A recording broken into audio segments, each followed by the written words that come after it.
सरकार मध्य प्रदेश में भारतीय जनता पार्टी की सरकार बन गई है। मुख्यमंत्री डॉक्टर मोहन यादव कई बड़े फैसले ले रहे हैं। 360 करोड़ रुपए खर्च कर बनाए गए बीआरटीएस को हटाने पर आखिरकार मंगलवार को सहमति बन गई। मंगलवार को मुख्यमंत्री डॉक्टर मोहन यादव की अध्यक्षता में हुई बैठक में यह फैसला लिया गया कि भोपाल के बीआरटीएस के स्थान पर सेंट्रल रोड डिवाइडर बनाया जाएगा। इस बैठक के दौरान ये भी तय हुआ कि बीआरटीएस को चरणबद्ध तरीके से हटाया जाएगा। 52 बस स्टॉप हों जो पीपीपी मोड पर है। सड़क समतलीकरण करने और सड़क के बीच में सेंट्रल रोड डिवाइडर बनाया जाएगा। इस बैठक में पीडब्ल्यूडी ने लेक कॉरिडोर के प्रस्ताव पर प्रेजेंटेशन दिया। इसके अलावा मास्टर प्लान रिंग रोड पर चर्चा हुई है। पूर्व सीएम उमा भारती ने सरकार के इस फैसले का स्वागत किया। साथ ही ये कह दिया कि आखिरकार इसे क्यों बनाया गया, इसकी भी जांच होनी चाहिए। वहीं राज्यसभा सांसद विवेक तनखा ने सरकार के फैसले पर खुशी जाहिर की है। टाइम बाउंड जांच की मांग की गई। सरकार की मंत्री कृष्णा गौड़ जी हमारे साथ में भोपाल की महापौर भी रही हैं। भोपाल के उस क्षेत्र से विधायक है जहां बीआरटीएस से सबसे ज्यादा समस्याएं होती है। लंबा अरसा था लोग परेशान हो रहे थे, लेकिन अब ये निर्णय हुआ है। सबसे पहले तो किस कारणों से निर्णय हुआ है? जनता की परेशानियों को दूर करने के लिए ये निर्णय लिया गया है, क्योंकि पूरे चुनाव और चुनाव के पूर्व भी लगातार लोगों की यही मांग थी कि एक समय जब बीआरटीएस कॉरिडोर को यहाँ निर्माण किया गया था तो उसके पीछे का उद्देश्य था शहर की पब्लिक ट्रांसपोर्ट व्यवस्था को बेहतर करना, लेकिन जो आवश्यकताएं थी वो पूरी नहीं हो पाने की वजह से वो पूरी तरह से असफल हुआ है। आज निश्चित रूप से लोगों की परेशानी का बहुत बड़ा कारण बीआरटीएस कॉरिडोर बन गया, जिसको हटाया जाना बहुत जरूरी था। माननीय मुख्यमंत्री जी के समक्ष जब समस्त जनप्रतिनिधियों ने ये मांग रखी और उन्होंने बैठक करके ये जाना कि वास्तव में आज लोगों को ट्रैफिक जाम की स्थिति से पीक आवर्स में सबसे ज्यादा परेशानियों को 6-6, 7-7 घंटे जाम में फंसा रहना पड़ता है, बहुत परेशानी हो रही है। तो उन्होंने निर्णय लिया कि इसको हटाया जाना चाहिए और अधिकारियों को दिशा निर्देश दिए कि 3 दिन में सारी प्रक्रिया, सारी व्यवस्थाएं करके मुझे बताया जाए कि इसको किस तरह से जल्द हटा सकते हैं। बीआरटीएस के साथ साथ जो साइकिल पाथ भी बना है दोनों तरफ, उसको भी क्या इस इंक्लूजन में लिया गया है कि उसको भी जो है सामान्य आवागमन के लिए रखा जाएगा या उसको भी अलग रखा गया है? कुछ जानकारी? नहीं, सिर्फ आम आदमी को चलने के लिए फुटपाथ की व्यवस्था होगी, बाकी पूरा गाड़ियों के आवागमन के लिए रोड होगा। कृष्णा गौड़ जी हमारे साथ में थी और निश्चित रूप से कहीं ना कहीं जो सबसे महत्वपूर्ण बात यह है वो बीआरटीएस को लेकर खुद महापौर भी रही है और उन्होंने ही कल इनिशिएटिव लिया था बीआरटीएस कॉरिडोर को हटवाने के लिए, जिसको मुख्यमंत्री ने मंजूर भी किया। उनने कहा ये बहुत जरूरी था और निश्चित रूप से कहीं ना कहीं ये स्वागत योग्य भी है। कैमरामैन सनी के साथ अनुराग मालवीय, IANS 24/7 भोपाल। तो मध्य प्रदेश सरकार ने भोपाल की सड़कों से बस रैपिड ट्रांजिट सिस्टम यानी कि बीआरटीएस को हटाने का फैसला किया गया।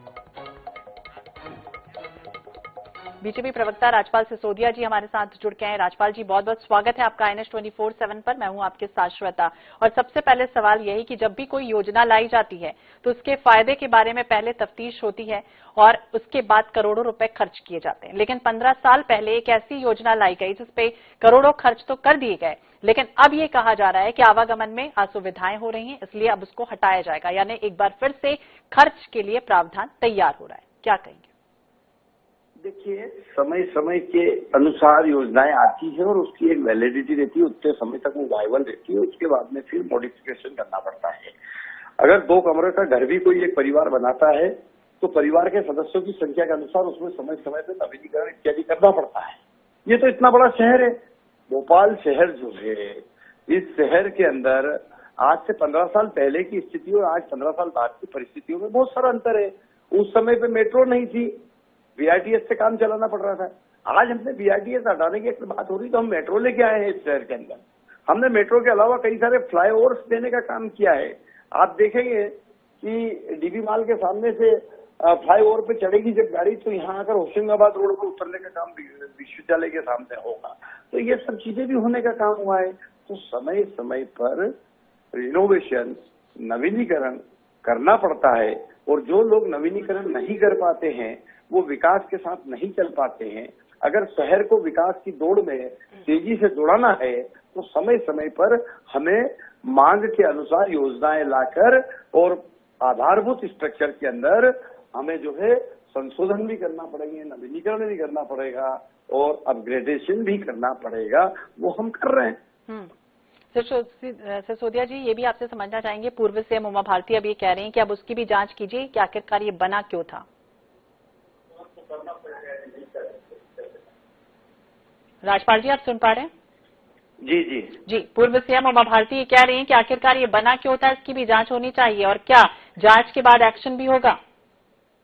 देखिए, 15 साल जो इसके ऊपर चले, उनसे पूछेंगे कि क्यों बना था तो समझ में आएगा कि उसमें बस चलती थी। अब आज जब मेट्रो की स्थिति बन गई है, भोपाल के अंदर मेट्रो शुरू होने वाली है, मेट्रो दौड़ने वाली है, लगभग कार्य पूर्ण हो चुका है, मेट्रो आ भी चुकी है, तो ऐसे में उसका प्रासंगिकता कम होने की वजह से और जिस प्रकार से ट्रैफिक का दबाव बढ़ा है 15 साल के अंदर, जिस प्रकार से वाहनों की संख्या में कई गुना इजाफा होने का काम हुआ है, तो निश्चित तौर पर वो उसी और सड़क की चौड़ाई वही है जो है हमारे पास में, उसको चौड़ा कर नहीं सकते आप। अगल बगल में मकान और बड़े बड़े भवन बने हुए हैं, तो ऐसे में उसी जगह का कैसे बेहतर उपयोग किया जा सकता है, वो करने का काम किया जाता है। जी, तो संशोधन और फिर बेहतर करने का काम किया जाएगा। बहुत बहुत शुक्रिया राजपाल जी बातचीत करने के लिए। तो बीआरटीएस के स्थान पर सेंट्रल रोड डिवाइडर बनाने की तैयारी मध्य प्रदेश में की जा रही है। टाइम बाउंड जांच की भी मांग हालांकि की जा रही है।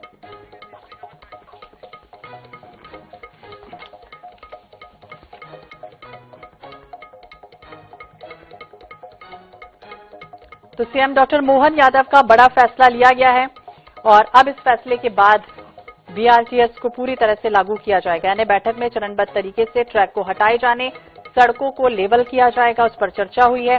बीआरटीएस को हटाकर सड़क के बीच डिवाइडर बनाया जाएगा, इसे लेकर भी सहमति बन गई है। तो कैबिनेट मंत्री विश्वास सारंग उस दौरान मौजूद थे, बैठक में राज्य मंत्री मौजूद थे और तमाम अधिकारियों के बीच इस तरह की बैठक हुई है।